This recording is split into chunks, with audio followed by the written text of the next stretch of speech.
ផ្អែមគឺជាតិសាហាវហ្មងសម្រាប់គ្រឿងផ្សំដំបូងដែលយើងត្រូវការគឺជាកាពឹសហ្នឹងឯងកាពឹសបងប្អូនយកណាស្រស់ឬក៏អារស់ក៏បានដែរហើយកាពឹសបងប្អូនកុំយកអាធំ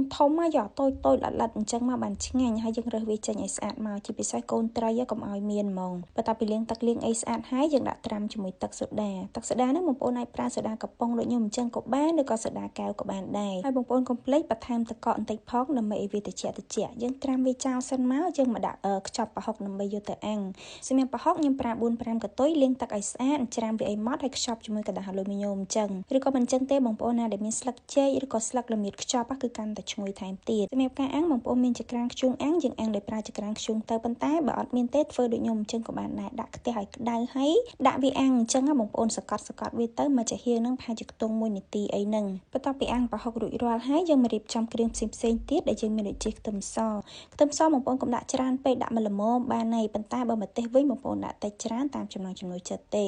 ហើយក្នុងនេះខ្ញុំបន្ថែមស្ករបន្តិចដែរដើម្បីឲ្យយើងបុកឆាប់ម៉ត់អញ្ចឹងណាហើយសម្រាប់ម្ទេសនេះបងប្អូនឃើញថាក្រហមអញ្ចឹងអានេះគឺខ្ញុំបន្ថែមម្ទេសបងប្អូនដោយសារពីដំបូងខ្ញុំដាក់រៀងស្ទើអញ្ចឹងទៅហើយសម្រាប់សណ្តែកគួរបងប្អូនដាក់តិចច្រើនតាមចំណង់ចំណូលចិត្តទេយើងបុកសណ្តែកគួរនឹងក៏ឲ្យម៉ត់ពេកទេណាបងប្អូននិយាយទៅបុកឲ្យតែវារាងបែកមួយល្មមបានហើយបន្ទាប់ពីនឹងមកចាំយើងដាក់ប្រហុកដែលយើងបានអាំងឆ្អិននឹងចូលហើយខ្ញុំបន្ថែមទឹកប្រហុកឬក៏មិនអញ្ចឹងទេបងប្អូនអាចដាក់ទឹកត្រីក៏បានដែរហើយប៊ីចេងខ្ញុំដាក់1ស្លាបព្រាកាហ្វេជាមួយនឹងស្ករកន្លះស្លាបព្រាបាយហើយចុងក្រោយគេយើងចំបាច់ក្រូចឆ្មាចូលមកសម្រាប់ម្ជូរបងប្អូនណាដែលមានកសាំងក៏ឆ្ងាញ់ដែរនិយាយទៅប្រើកសាំងក៏បានប្រើក្រូចឆ្មាក៏បានហើយសម្រាប់ប្រហុកក៏អញ្ចឹងដែរបើសិនជាបងប្អូនណាអត់ចង់យកទៅអាំងទេយើងប្រើប្រហុកឆៅក៏បានដូចគ្នា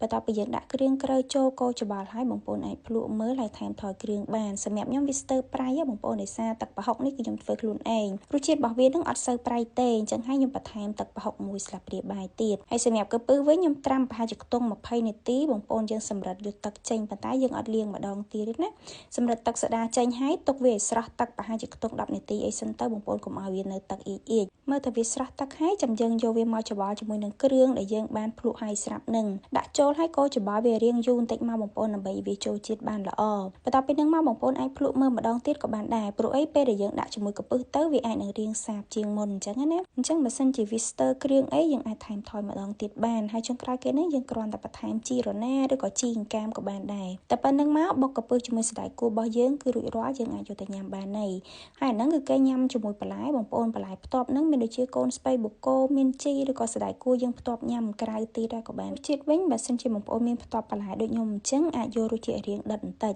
ប៉ុន្តែបើសិនជាយើងអត់មានបន្លែផ្ទាប់អីក្រៅទេអាចយកមកល្មមក៏បានហើយសម្រាប់ក្រពើវិញធានាឲ្យបងប្អូននិយាយទៅគឺញ៉ាំអត់ដឹងថា